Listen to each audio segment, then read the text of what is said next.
What's up, guys? This is Rise and welcome to another video. As you know, this season there were a few move changes, updates, buffs, nerfs, and one of the buffs is Thunder Shock. So you can't overlook a lot of these Thunder Shock users that are very high attack, that have a lot of potential. None bigger right now than probably little, cute, but also scary Morpeko. And with buffed Thunder Shock, this thing has the ability to just go on absolute rampages, even more so than it already did. Gives you more farmability with it. And we're going to get into this team. Whimsicott, Dunsparce, Morpeko. Whimsicott catches us some nice leads in this set, which helps set us up. This first battle, super RPS so far. Whimsicott versus Guzz. Dunsparce versus Drifblim. As my friend Smash King says, unlosable at the moment. Unlosable. We'll see if there's anything in the back that causes us some issues. This team is a little bit ABA weak to Clodsire, so Clodsire could pose an issue, potentially. But we'll see if that ends up being the case. Guzzlord comes back in. We're going to get off this drill run. We are debuffed, so these drill runs are not going to do that much. But we don't really want to give up Switch, personally.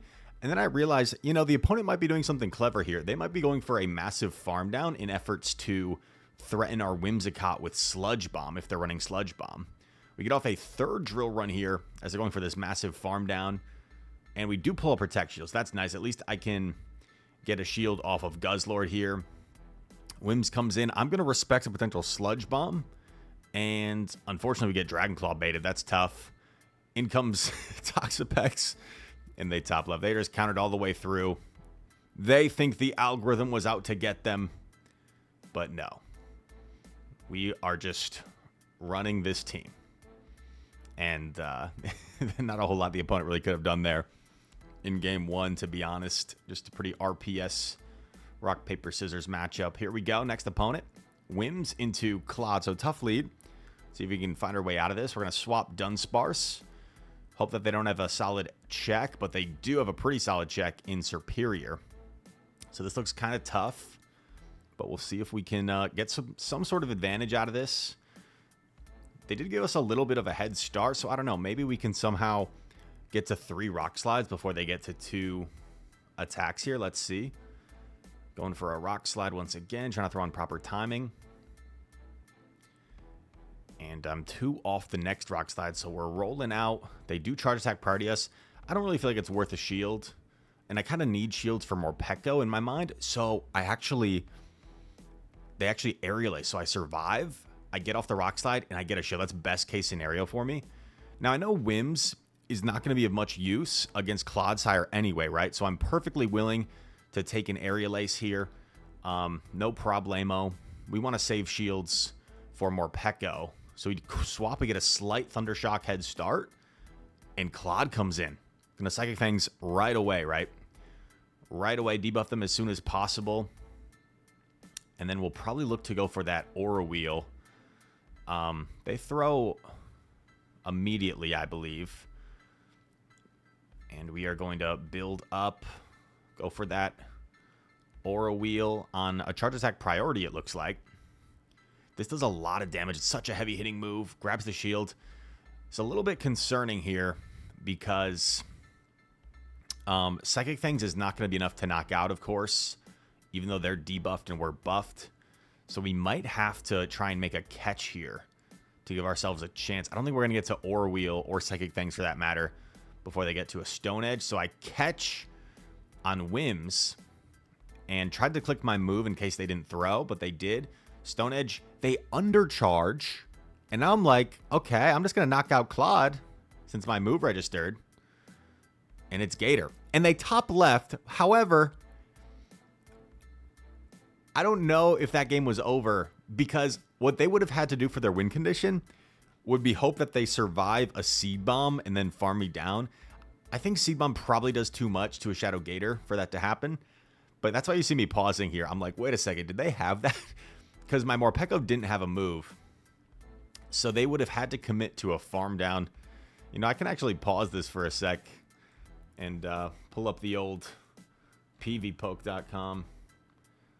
Let's see, how much does Whimsinator's Seed Bomb do to a Shadow for Alligator? 79%. So I would only need like 7 fairy winds plus the seed bomb. So it would have been close. Let's just put it that way. I don't think they should have top lefted just that early. But they probably were right. It probably was over. Another Guzzler. What's going on? Streamer luck. Streamer luck. They're staying in. This is kind of wild. In such a terrible matchup. We just one shot and now it's a 3-on-2 fast break. I get a little bit concerned here just because Wims doesn't really have anywhere to go against the Talon. So my only concern at this point is like if Talon can 2-shield Incinerate its way through my Morpeko, I could be in some trouble. So that's what we're a little bit worried about at the moment. Gonna fire off another drill run. We are gonna get farmed down by Gastro here. Gonna come in with Wims right away while he's still switch locked, so he has to expend energy here. And expecting him to dip out. And we swap in Peko. Trying to keep track of Talon Flame. So Talon throws right away at 3. Hopefully they don't have Flame Charge. That could be really bad for us. Luckily they don't. Gonna throw after 2 Thunder Shocks for proper timing. And Peko is just a little bit too fast. As you're gonna see. Psychic Fangs.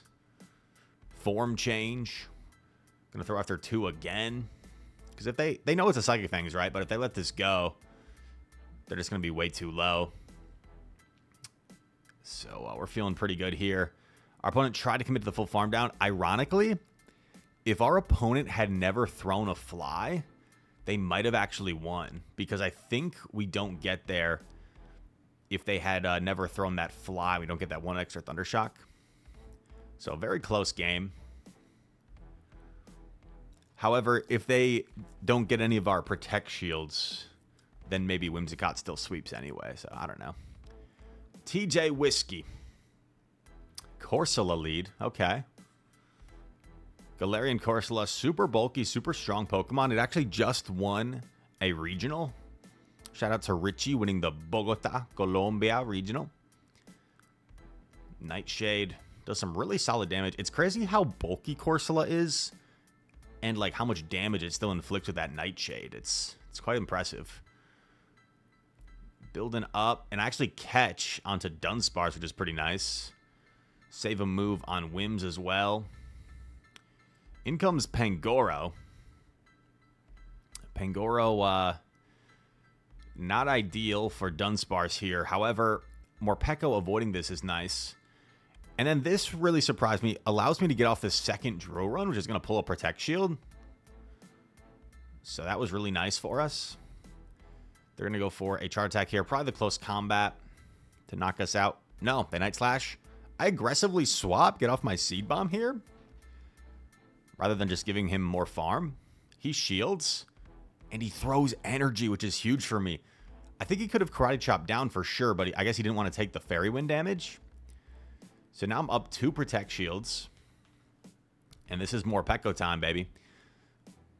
I know this is probably a bait, but gotta respect the close combat. And I'm just gonna get rid of this thing as soon as possible. As soon as possible. Get rid of the Pangoro. See what this little fella can do. Expecting the potential catch. And there it is. And now we have all this energy. So now what I'm gonna do, I morph back to the electric form, right? I'm going to Psychic Fangs immediately. Lower the defense of the Superior. This will put me back into the Aura Wheel. Or not into the Aura Wheel. Into the Dark form. The Hangry form. And now I'm going to go for the Aura Wheel. To try and knock out Superior. Morpeko. An absolute menace this game. Knocked out all 3 Pokemon. Unreal. That's a good little showcase of what Morpeko can do. And I think we have one more battle. I remember Morpeko had like a crazy battle this series. I forget if that was it or if there's even another one too. Zacian Sword Fan. That's a cool little name. Gliscor. So I go straight Dunsparce, but it's Sand Attack. So honestly, like I probably didn't need to swap In comes Primeape. Yikes. He goes straight for Rage Fist, though, which really caught me off guard. Didn't even build up to close combat. Guys, tip. If you're in this situation, at least build up to the close combat. You can bait if you want, but there's no reason for me to Protect Shield if you go straight Rage Fist. And I think he did it again. Oh, no, wait. This was weird. I, like, lagged a turn. Because somehow we CMP'd after 1 rollout and 2 Karate Chop, so I don't know how the heck that happened. That's really weird. And I'm not going to be farmed down yet. So I get to a 3rd drill run here. Am I going to pull another Protect Shield off of... Oh my gosh, dude. We got both of his Protect Shields. I do shield in case he's running like Ice Punch. And he is. Can you believe it? And it's Mantine in the back. I'm like, oh, this is a little scary. And then he catches my Moonblast on Gliscor. This is like best case scenario, dude. This is like exactly what we want. And he's Night Slashing, yeah. So this, I don't know. This trainer might be like a newer to PvP trainer. Or maybe they're just, they're having a rough battle. I've been there. They knock us out with the Aerial Ace. And now Mr. Morpeko is going to Aura Wheel. We have a little bit of fun here. We fully undercharge to see how much the full undercharge does. Mantine lives. Very impressive. And I'm like, I can probably live a Water Pulse or an Ice Beam from here. And they Aerial Ace bait us, so. GG. Morpeko being a little bit of a bully in that last battle. Wasn't me being the bully. But it's early season. You got to have a little bit of fun. And as the season goes on, we definitely won't be able to play with our food as much, as they say. Because you guys are such talented battlers. There's so many great players out there now. It's always a grind, and we're just having some fun early on in this season, not take it too seriously. So, rank 14 approaching. Wims, Dunsparce, Morpeko was a really solid team. We went 5-0 that set with it. I think we had like another set or two where we went positive as well on stream. And yeah, if you guys want to go check me out on Twitch, interact with me live, feel free to follow me there. Subscribe to the channel. If you're new here on YouTube, leave a like. All likes and comments are appreciated. And all that said, thanks so much for watching. I hope to see you in the next one. Peace.